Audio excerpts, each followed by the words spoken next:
kita akan lanjut ngebahas mengenai materi karbohidrat ya, terutama bagian disakarida dan polisakarida. Namun sebelumnya kita akan bahas dulu mengenai monosakarida esensial ya, sesuai namanya. Berarti monosakarida ini sangat diperlukan oleh tubuh kita ya, agar proses metabolisme dan fungsi tubuh lainnya berjalan dengan baik ya. Namun biasanya monosakarida ini dapat kita peroleh dari asupan makanan, walaupun memang beberapa dapat di biosintesis ya, tetapi asupannya atau kurang gitu ya, sehingga kita perlu juga dari luar atau dari makanan gitu. Nah, ini adalah 8 monosakarida esensial ya, dapat terlihat di slide. Nah, untuk skema jalur biosintesisnya kurang lebih sebagai berikut. Di sini terlihat sebagian besar monosakarida itu bersumber atau berawal ya dari glukosa. Jadi glukosa itu adalah monosakarida yang paling penting ya, karena glukosa bisa nanti diubah menjadi galaktosa, fruktosa, gitu, silosa, juga bisa ditambahkan amina sehingga menjadi glukosamin dan seterusnya ya, sehingga diperolehlah 8 monosakarida esensial tersebut. Nah, selanjutnya kita akan bahas disakarida. Sesuai namanya, berarti terdiri dari 2 monosakarida. Nah, antara satu monosakarida dengan monosakarida lain itu dihubungkan oleh ikatan glikosidik. Nah, ikatan glikosidik ini sebenarnya adalah bentuk asetalnya ya.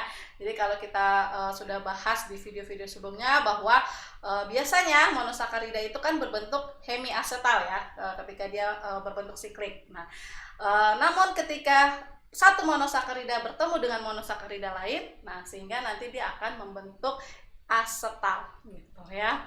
Nah, disakarida yang akan dibahas di sini lebih banyak pada disakarida yang salah satu komponennya adalah glukosa, karena seperti yang sudah saya jelaskan sebelumnya, glukosa itu sangat penting dan bisa digunakan untuk mengubah menjadi monosakarida lain. Nah, pertama kita akan bahas selobiosa dan maltosa. Kedua disakarida ini terdiri dari 2 glukosa. Lalu apa bedanya? Kalau maltosa, ikatannya adalah alfa 14, sedangkan kalau selobiosa ikatannya beta 14. Maksudnya seperti apa? Kita lihat di sini di slide ya. Yang sebelah kanan ya itu terlihat glukosanya masih memiliki OH anomerik ya. Nah, sedangkan yang sebelah kiri itu sudah berikatan dengan glukosa yang sebelah kanan. Nah, kalau kita perhatikan di sini ya, kita tahu kalau bentuk Haworth dari glukosa di mana posisi 4 itu sudah pasti ada di bawah ya, karena dia kalau dari Fischer kanan kan ya, OH-nya di kanan berarti dia di bawah gitu. Jadi posisi OH nomor 4 ini memang ada di bawah, sudah tidak bisa diubah-ubah. Nah, tetapi yang posisi nomor 1 inilah yang bisa berubah, bisa di atas atau di bawah. Nah, karena maltosa ikatannya adalah alfa 14, berarti yang OH nomor 1 atau OH anomeriknya ada di bawah ya, karena alfa gitu ya. Masih ingat ya, D alfa itu berarti di bawah. Kita lihat di sini berarti ikatannya ya adalah bawah dengan bawah gitu untuk yang maltosa. Nah, berarti untuk yang selobiosa, karena tadi saya bilang ikatannya adalah beta 14, berarti hanya beda di yang nomor satunya saja ya. Kalau tadi di maltosa nomor satunya ke bawah, karena selobiosa beta ikatannya berarti OH-nya ke atas. Berarti ikatan yang terbentuk ya, ikatan asetal yang terbentuk adalah bawah ya, bawah dari si nomor 4 dengan atas dari si nomor 1 gitu. Jadi bawah atas seperti itu. Nah, untuk penamaan ya, penamaannya sama seperti alkana biasa ya. Jadi ada cabang, ada induk gitu. Nah, cabang biasanya diberi akhiran il ya. Nah, di sini karena keduanya sama-sama glukosa ya, jadi sebenarnya bebas ya mana saja yang jadi induk, mana yang jadi cabang. Namun untuk melihat posisi ya, mana yang induk itu bisa kita lihat dari yang memiliki OH anomerik. Ya, jadi yang bertindak sebagai induk adalah yang sebelah kanan. Ya, yang glukosa kanan. Mengapa? Karena masih memiliki OH anomerik. Nah, kita tahu kalau punya OH anomerik berarti dia masih bisa bermutar rotasi atau berkesetimbangan dengan aldehida rantai terbuka. Nah, aldehida kan lebih prioritas ya dibanding alkohol gitu, atau ether gitu ya, sehingga yang jadi induk adalah yang sebelah kanan gitu. Nah, berarti kita lihat di sini substituen ya, berarti yang terikat oleh si induk itu ada di posisi 4 gitu, tetapi terikatnya bukan di karbonnya melainkan di oksigennya, sehingga namanya menjadi 4O, alfa D glukopiranosil karena cabang kan ya, il. Terus lagi lanjut alfa D glukopiranosa seperti itu. Begitupun yang selobiosa, hanya bedanya tadi di alfa atau betanya saja ya, berarti namanya 4O beta D glukopiranosil, beta D glukopiranosa seperti itu. Nah, kemudian maltosa dan selobiosa dari segi sifat seperti yang tadi sudah saya bahas bahwa masih memiliki OH anomerik ya yang sebelah kanan ini, sehingga dia masih bisa bermutar rotasi atau masih berkesetimbangan dengan aldehida rantai terbuka, sehingga dia masih bersifat gula pereduksi gitu ya. Jadi kedua disakarida ini bersifat gula pereduksi. Nah, namun dari segi sifat biologis keduanya sangat jauh berbeda, walaupun perbedaannya mungkin kecil ya kalau dari struktur alfa dengan beta gitu ya, tetapi dari sifat biologisnya sangat jauh berbeda ya. Selobiosa itu tidak dapat dicerna oleh manusia ya, begitupun sulit difermentasi oleh hamir ya. Nah, sebaliknya maltosa mudah dicerna atau difermentasi. Hal ini dikarenakan balik lagi ke spesifisitas enzim ya. Jadi di tubuh kita gitu ya, enzim-enzimnya dia lebih spesifik, hanya bisa mencerna atau mendegradasi yang ikatan alfa 14 saja ya. Jadi yang betanya tidak bisa seperti itu. Nah, disakarida selanjutnya adalah laktosa ya. Tadi sudah saya katakan semuanya pasti komponen salah satunya adalah glukosa. Jadi laktosa juga ada glukosanya, dan satunya lagi adalah galaktosa. Sebenarnya dari nama sih bisa kita prediksi ya, laktosa. Oh, berarti ada galaktosa gitu ya. Jadi galaktosa dan glukosa. Nah, laktosa ini secara alami dia ada dalam ASI ya atau susu sapi gitu ya. Makanya di beberapa susu formula bayi itu ditambahkan laktosa agar komponennya biar menyerupai lah dengan ASI gitu ya. Atau misalnya di susu sapi kita lihat ya, susu yang dijual-jual ada komponen selain laktosa, berarti itu tandanya komponen tersebut ditambahkan dari luar, karena susu sapi normalnya hanya mengandung laktosa gitu. Oke. Nah, tadi sudah dikatakan ya, laktosa terdiri dari galaktosa dan glukosa, di mana yang bertindak sebagai induk adalah glukosanya. Jadi glukosanya masih memiliki OH anomerik ya, posisinya atau ikatannya itu adalah beta 14 ya. Jadi kurang lebih mirip seperti selobiosa tadi ya, tapi bedanya galaktosa dan glukosa bedanya di mana kira-kira? Yap, di nomor 4 ya. Kalau glukosa OH nomor 4-nya adalah di bawah ya, sini. Sedangkan yang galaktosa OH nomor 4-nya ada di atas. Nah, itu saja bedanya dengan selobiosa tadi. Nah, karena laktosa ini masih memiliki OH anomerik, jadi sama seperti sebelumnya yaitu selobiosa dan maltosa, laktosa pun bisa bermutar rotasi sehingga merupakan gula pereduksi. Selanjutnya adalah sukrosa. Nah, sukrosa ini terdiri dari glukosa dan fruktosa. Biasanya kita udah kenal ya, pasti sukrosa itu banyaknya di gula pasir ya, baik yang curah maupun rafinasi ya, dari tebu ya sekitar 20% komponennya, atau dari gula bit ya. Nah, seperti ini gambar gula bitnya ya. Nah, sukrosa ini merupakan gula invert. Maksudnya apa? Dia bisa menginversi atau merubah sudut rotasi optis ya. Jadi kalau kita perhatikan tadi sukrosa sudut rotasinya di sini plus 66 derajat ya. Nah, kalau dihidrolisis artinya dipecah, berarti balik ke monosakaridanya ya, tadi glukosa dan fruktosa dengan rotasi optisnya glukosa itu plus 52, fruktosa itu min 92 ya.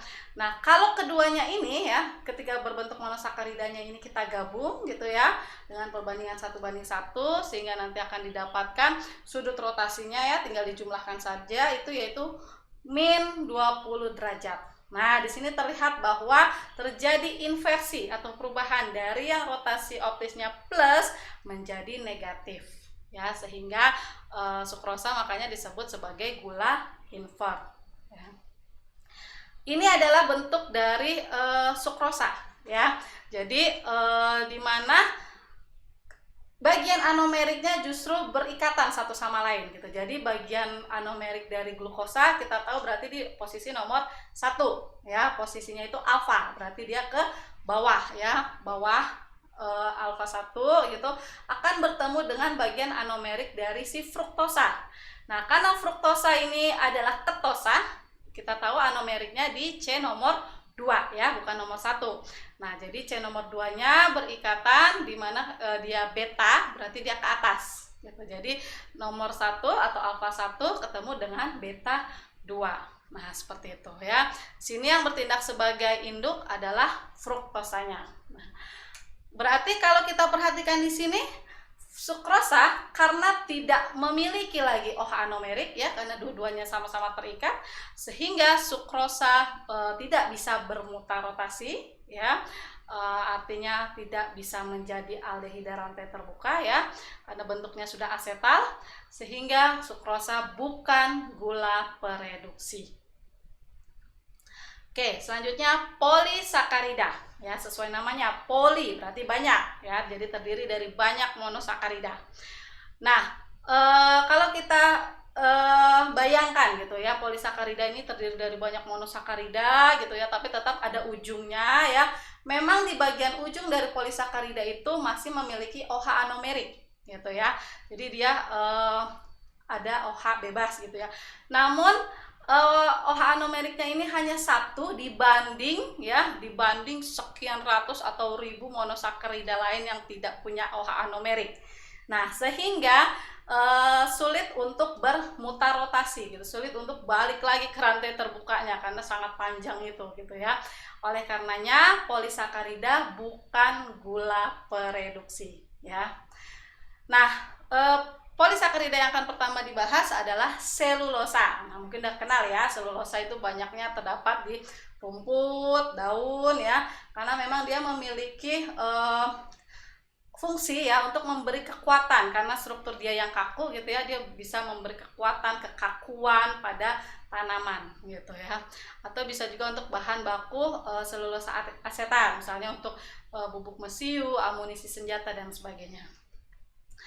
Nah, ini adalah struktur dari selulosa.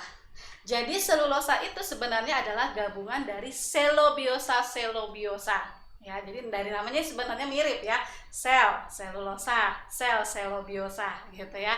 Jadi kalau disakaridanya 2 dia selobiosa, tapi kalau banyak berarti dia selulosa. Nah, tadi masih ingat ya, selobiosa itu berarti ikatannya adalah beta 14 ya gitu. Jadi kalau dibuat struktur kursinya seperti ini, jadi nanti oksigennya akan selang-seling.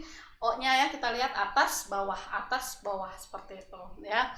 Nah, kemudian di sini kita lihat OH yang ada di selulosa ini sangat banyak ya, sehingga dia akan membentuk ikatan hidrogen. Nah, ikatan hidrogennya ini bisa antar rantai ya, bisa intramolekul gitu, bisa di dalam molekul itu sendiri. Nanti dia akan membentuk agregat atau fibril.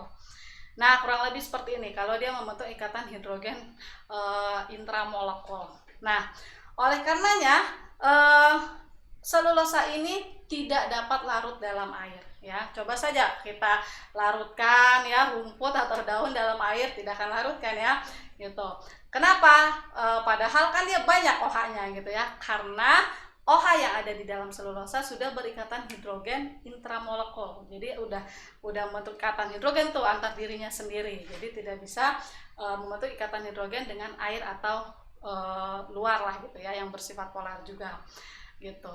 Selain itu selulosa juga tidak dapat dicerna ya oleh manusia atau sebagian besar hewan ya, karena dengan adanya kekakuan pada selulosa ini ya, yang dia sangat rapat gitu ya, karena dia sangat linear gitu ya, membuat enzim itu sulit untuk masuk, sulit untuk menyisip Gitu. Selain itu juga balik lagi ke masalah tadi, saya sudah sampaikan enzim yang ada di tubuh kita itu sifatnya spesifik, hanya bisa mencerna ikatan alfa saja.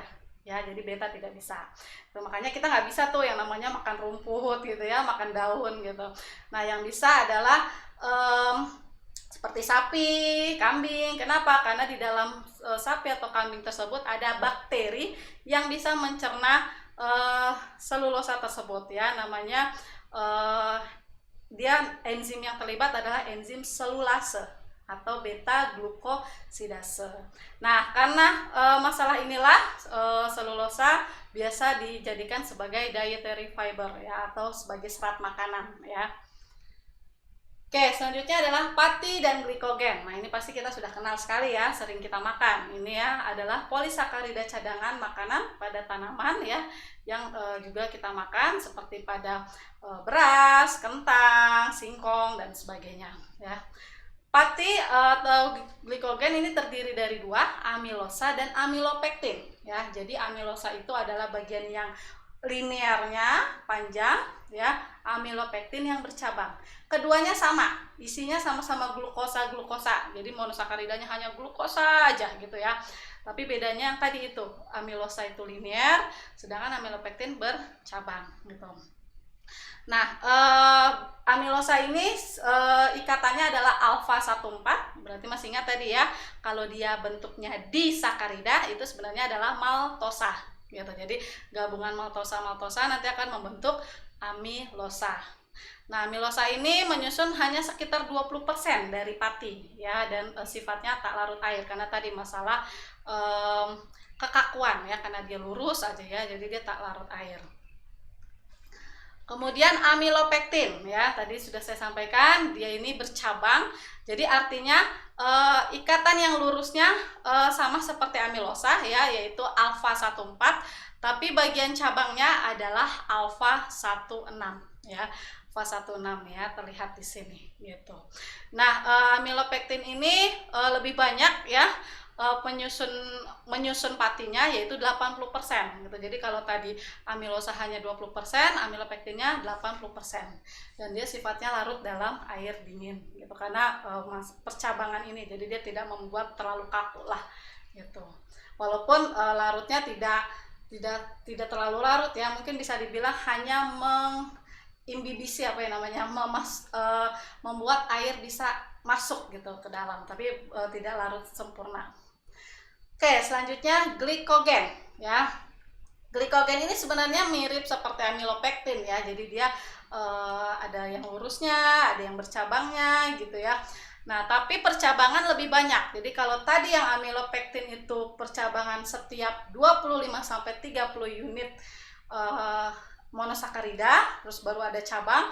Nah, kalau glikogen ini mungkin 8 sampai 12 unit monosakarida dia bercabang gitu. Jadi benar-benar cabangnya lebih banyak lah, lebih lebat lah kalau pohon gitu ya.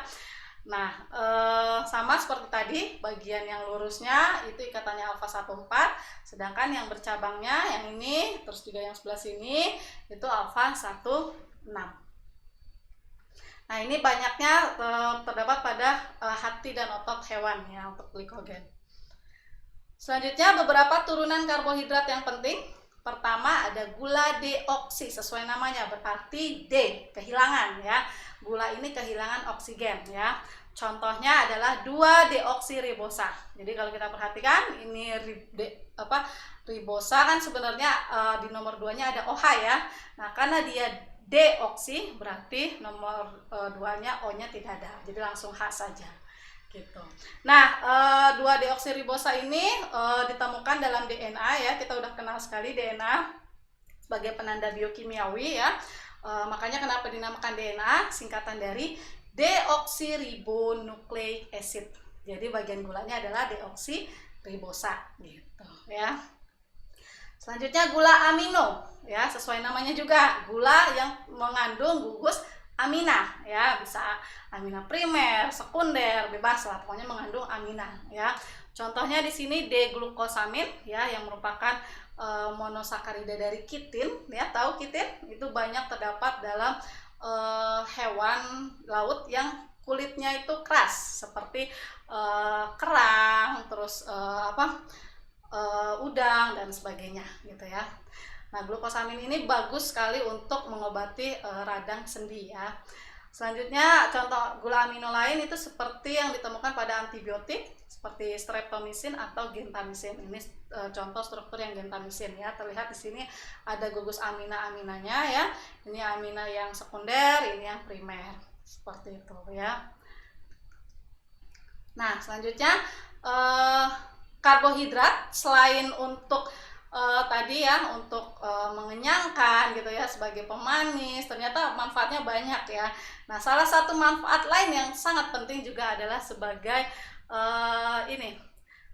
penanda biokimiawi ya. Jadi barengan dengan protein gitu. Jadi dia berikatan dengan protein, dia bisa menjadi penanda biokimiawi ya. Biasanya kita gunakan untuk proses transfusi darah gitu ya. Di sini terlihat ya. Mengapa sih kita tidak bisa sembarangan transfusi atau mendonorkan darah kita ke orang lain ya, apalagi yang golongan darahnya berbeda? Nah, ada penjelasannya ya. Jadi ini terlihat di sini bahwa misalnya yang A, golongan darah A hanya bisa mendonorkan ke sesama A atau ke AB. Hanya dua itu saja ya. Sedangkan untuk misalnya yang AB itu hanya bisa mendonorkan ke AB sendiri, tapi AB bisa menerima donor dari semua. Oh, enak ya yang jadi AB ya. Nah, yang O kebalikannya. Yang O dia bisa mendonorkan ke semua, tapi justru O hanya bisa menerima transfusi darah dari sesama O. Kenapa seperti itu? Nah, kita lihat. Karena jika golongan darah tidak tidak cocok gitu ya, atau disebut incompatible, itu akan menyebabkan penggumpalan sel darah ya, atau disebut namanya aglutinasi gitu. Jadi sistem imun tubuh kita tuh merasakan adanya sel asing gitu yang tidak cocok dengan dirinya gitu ya, sehingga dia akan membentuk perlawanan atau antibodi. Nah, perlawanannya itu berupa penggumpalan darah tersebut gitu. Nah, kenapa sih bisa terjadi aglutinasi ini? Nah, karena masing-masing golongan darah tuh punya antigen yang berbeda-beda.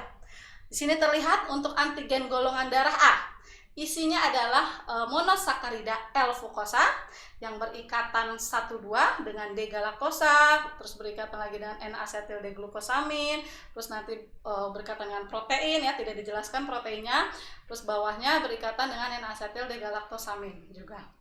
Nah, sedangkan yang B, kalau kalian perhatikan bedanya di mana kira-kira? Yap, hanya di bagian bawah. Tapi berbeda ini saja dia sudah tidak cocok. Ya, tidak bisa disebut incompatible. Ya, karena dianggap sebagai tadi sel asing gitu. Jadi nanti tubuh kita akan menolak ya. Nah, sekarang gimana untuk golongan darah O? Kalau golongan darah O dia hanya memiliki antigen bagian atasnya saja. Ya, yang tadi yang hanya L-fucosa, galaktosa sama N-asetil D-glukosamina. Jadi bawahnya kosong.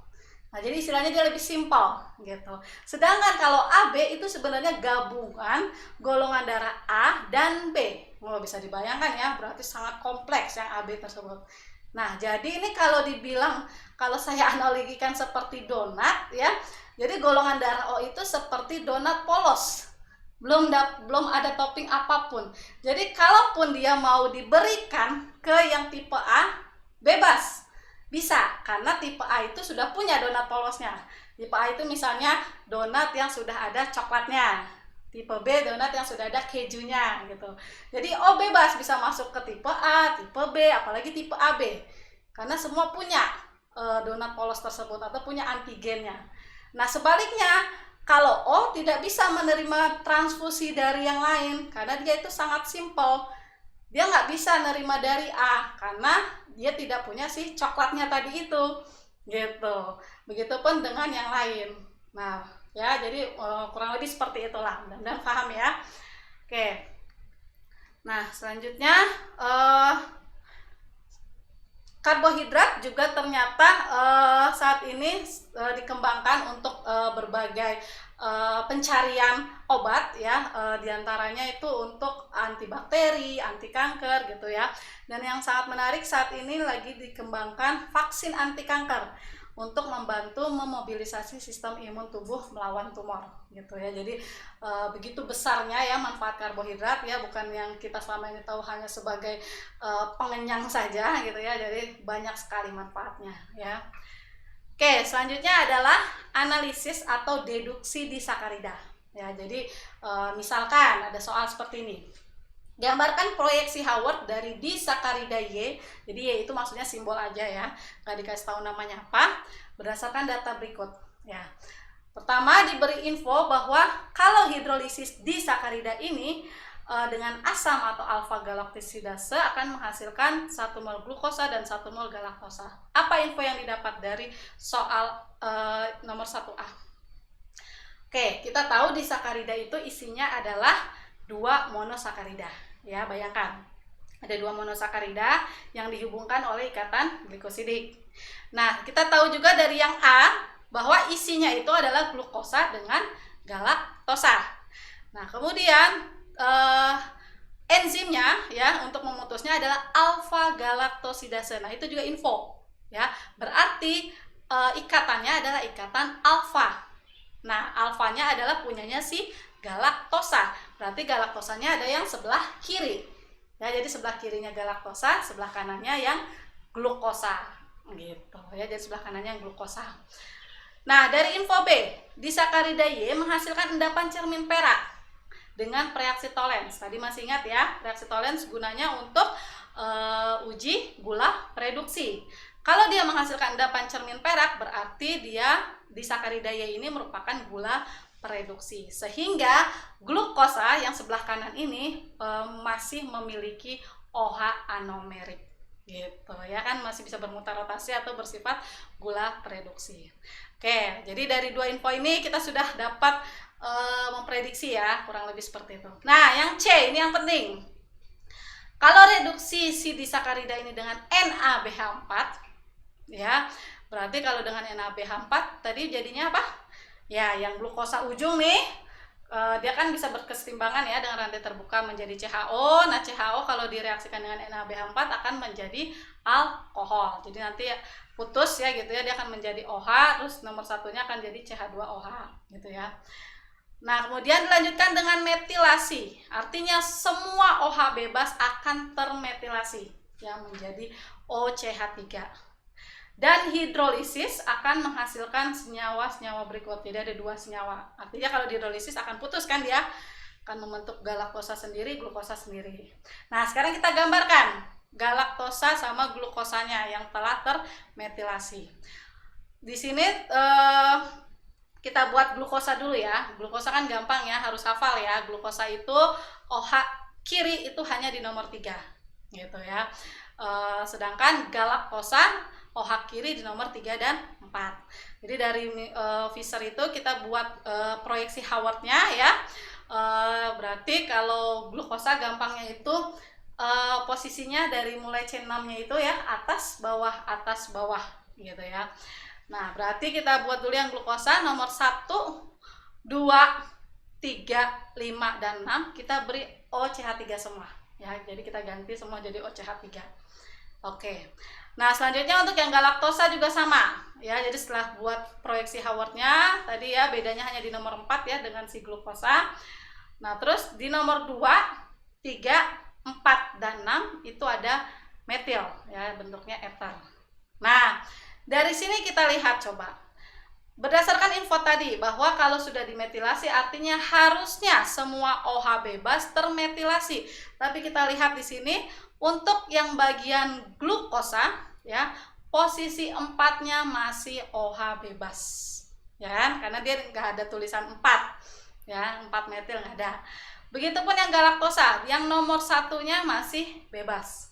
Nah, apa maknanya kira-kira? Artinya ikatan yang terbentuk antara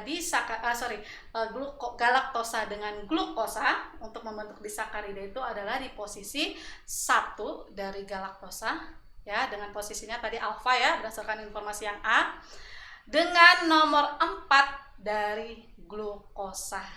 Nah, jadi kalau digambarkan disakaridanya kurang lebih akan seperti ini.